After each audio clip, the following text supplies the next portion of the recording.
Welcome to day 2 of the Father Fitness program. Today we're going to talk about your social fitness. Your social fitness is the quality of your relationships, and your relationships are often guided by the quality of your communication. So we're going to talk about some communication habits today. Your first habit of social fitness is to ask more than tell. When you're talking with someone else and you ask them questions, it shows that you're engaged and that you care about what they think. So it's a really good way to make friends. Ask more than tell. When you're telling someone your opinion, it doesn't have nearly the effect of asking them good questions. Studies have found that people do not change their mind when they're listening. They change their mind when they're talking. Think about it. If somebody is telling you an opposing viewpoint and they're telling you their opinion, do you really change your mind when somebody just tells you? But if you have to defend your argument and you're creating these arguments that work together in this infrastructure and this piece doesn't quite work, then suddenly you realize that doesn't make any sense at all and you change your mind. You don't change your mind when you're listening, you change your mind when you're talking. Let's say your kid's eating a popsicle in front of the television. You can walk in and say, "Hey, don't eat that popsicle in front of the television." Or you can ask a good question. Do you think it's a good idea to eat a popsicle in front of the television? It involves them in the process. It makes them feel like their opinion counts and matters to you. And isn't that what you want, is to raise a kid who's capable of thinking for themselves and making their own decisions? You don't want someone who just follows orders well. You want to raise children that can think well too. And this is a great way to help them do it, is to ask more than tell. Your second habit for social fitness is to start positive. Anytime you're describing something, anytime you're asking about something, anytime you're telling a story, start positive. Let's say your wife asks you how your day was.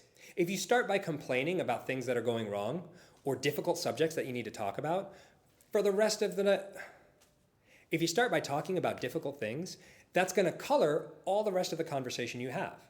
But if you start by saying something that you're grateful for, something that went well today, it's going to make it a lot easier to have a good conversation. If you ever need to criticize somebody or tell your kids they're doing something wrong, start positive and tell them something you appreciate. It softens the blow. It makes people more open to listening to the criticisms that you have. And plus, it just keeps everything in a good mood. As a father, you take up a lot of space in your family. It's your responsibility to bring in a good mood if you want everybody to have a good time. So anytime you have to start talking about anything, start positive. Your third habit of social fitness is to ask for what you need. Be clear. If something isn't working for you, then ask clearly for what it is you need. This is often the root of a lot of miscommunication. If you're not being clear about what it is you need, then people aren't going to know how to give you what you need. So if you get upset at people for things that you haven't been clear about, then it's your own fault and you're perpetuating problems. But if you're clear and you ask for what you need, then your family can help you because they're on your side. They want to see you happy too. So if you're clear about what you need and you ask for it, your family will help you get it. That's your third habit for social fitness. Ask for what you need. Your fourth habit for social fitness is to hold hands when you're fighting. If you do have to have a fight with your wife or with your kids or with anybody, hold hands. Give yourselves a physical reminder that you're on the same side. It's really hard to misinterpret things and to stay angry at somebody if you're holding hands.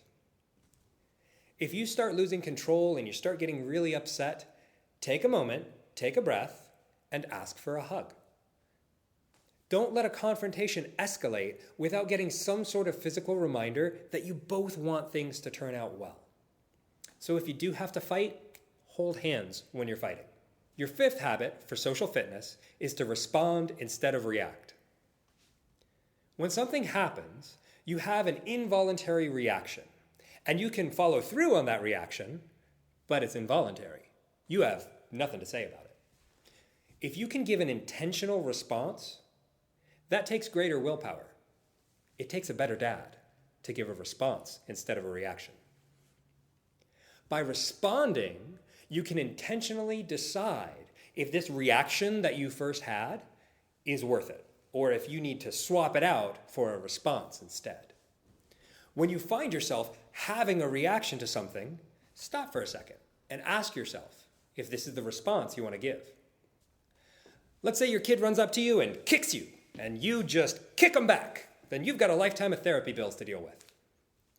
No matter how tough or stressful the moment is, if you're feeling fit and you're feeling balanced, then you can give an intentional response instead of a reaction. So let's review your 5 habits of social fitness.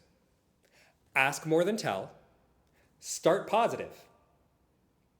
Ask for what you need. Hold hands when you're fighting. And respond instead of react. You do those 5 things and your social fitness will increase. So I'll see you tomorrow for day 3 of the Father Fitness program.